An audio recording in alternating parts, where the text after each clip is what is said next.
today's lesson we are looking at 7.2, which is the need for energy, and we'll also look at 7.3, which is the sources of energy. Okay, so the need for energy. So one reason we need constant energy is for homeostasis. This is the state of equilibrium or balance, and it's the regulation of the body's internal environment. So one major use of energy in our bodies is to maintain homeostasis. So basically, no matter what's happening outside the body, homeostasis will maintain the body's internal environment. So for example, like warm-blooded mammals, even if it's cold outside, our bodies try to hold a steady temperature of approximately 37 degrees Celsius for human bodies. How does the body stay at about that temperature, about 37 degrees Celsius? So there's many adaptations to allow our bodies to stay at this temperature, regardless of what's happening in the surrounding environment. So one thing that happens when the body is too warm, blood vessels are brought closer to the skin's surface so that heat can transfer out quickly. Another adaptation is perspiration or sweating. It's another way that the body can cool down. Moisture is moved outside the skin, and then evaporation of this moisture cools down the body. Shivering is an adaptation to warm your body. The vibrating muscles will burn more energy, and that chemical potential energy in glucose gets converted to kinetic energy or energy of movement, which is used in shivering, and then thermal energy gets released. Another adaptation from getting too cold is that the human body can direct less blood flow to the limbs and more to the core. So basically what happens is the blood vessels near the surface will constrict, and then less blood can get close to the outside. So therefore less thermal energy gets lost to the environment. Metabolism is the rate at which a human body uses energy. So someone that has a high metabolism would have high energy needs. Maybe these people are able to eat a lot, but maybe they still don't gain any weight. So the energy that from the food that they're eating is used in the body. It could be for any processes like digestion or any activity, as well as excretion, which is getting rid of wastes, or it's getting released as thermal energy. People that have a low metabolism would have lower energy needs. All right, there's a couple videos here you'll see on homeostasis. The links are here for you to watch. And then these are the questions for 7.2.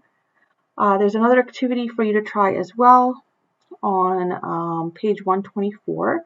It's called the Think and Link Investigation, Daily Temperature Changes. All right, the second part of our lesson today is 7.3, which is sources of energy. So we'll start by talking about carbohydrates. So food is the fuel that keeps humans warm, active, and alive. The main source of energy for the human body is glucose. Glucose is a simple carbohydrate. So through cellular respiration, glucose is broken down to provide energy that powers the body's metabolism. If more glucose is taken in than is immediately needed, that extra glucose gets converted to glycogen. Glycogen is a starch-like substance, and it gets stored in the liver and muscles. And then when we need energy, that glycogen will be converted back into glucose. So continuing with carbohydrates, health experts recommend that 55 to 65% of our daily calories are in the form of carbohydrates. Some people will take more. For example, athletes, they'll get their energy from something called carbo loading, and basically they'll eat a large amount of carbohydrates a day or two before the event. This will then get stored in the liver as glycogen, and then it'll be drawn on quickly when energy is needed for those high endurance athletic activities or events. People who go on special diets tend to alter the amount of carbohydrates, fats, and proteins they eat because these nutrients provide the energy that keeps their bodies going. But keep in mind that carbohydrate is the most direct source of energy. All right, so just a recap on metabolism. It's the rate at which a human body uses energy. Regardless of your age or build, exercise will increase your metabolism. This increase can be measured by the amount of heat the body produces due to increased chemical reactions. Even after exercise, metabolism tends to stay high for a short period. So if you want to increase your metabolism, then build muscles. People with a lot of muscle have a higher metabolism because their body keeps all the muscle cells fueled with energy.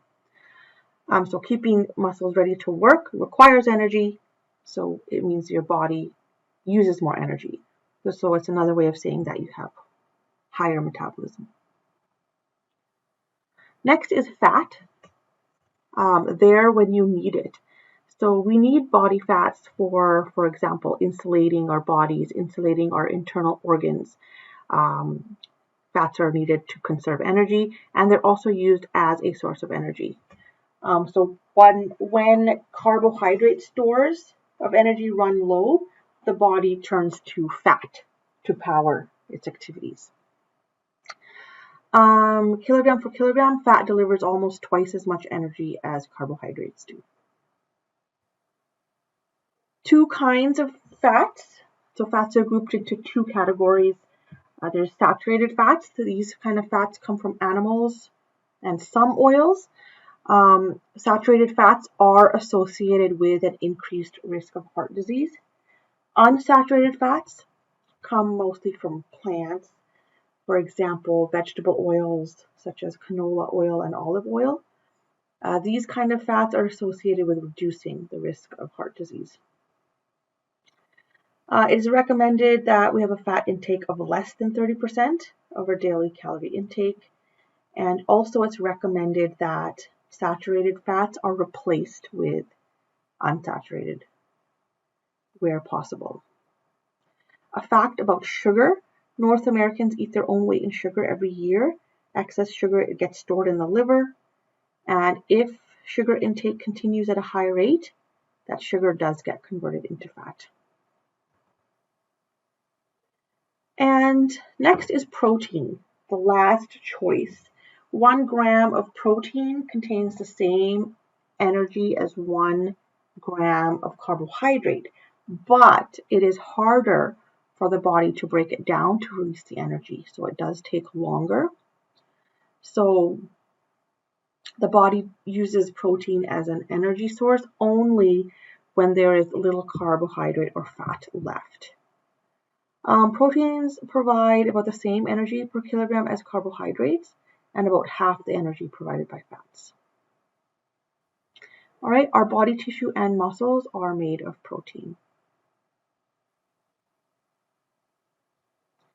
Protein is important for other body functions. It helps in build and helps maintain body tissues, and it's also used for growth. So children, pregnant women, women that are breastfeeding, they need larger amounts of protein. When protein is used as an energy source, however, then they are unable to perform their growth and repair functions effectively. So it is important to eat proper quantities of carbohydrates and fats. Health experts recommend about 10% of our daily diet should be proteins.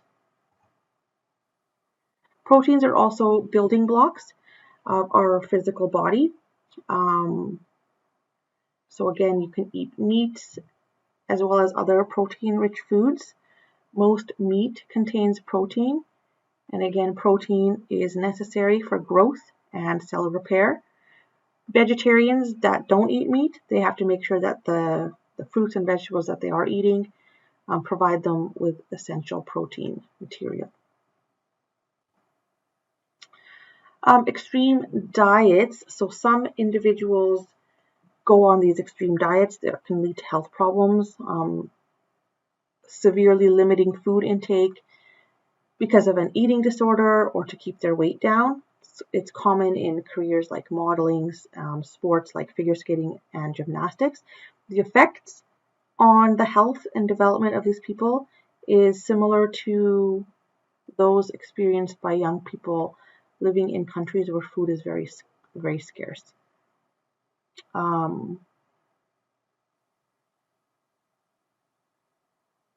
So here in this diagram, this is from the textbook, it's showing that this child does not get enough of any of the essential nutrients. If they continue to be malnutritioned for much longer, they will be affected for life. Good nutrition later will not be able to repair the damage that's done during the development. All right, and that brings us to the end of 7.3. These are the questions on page 129 for you to work on.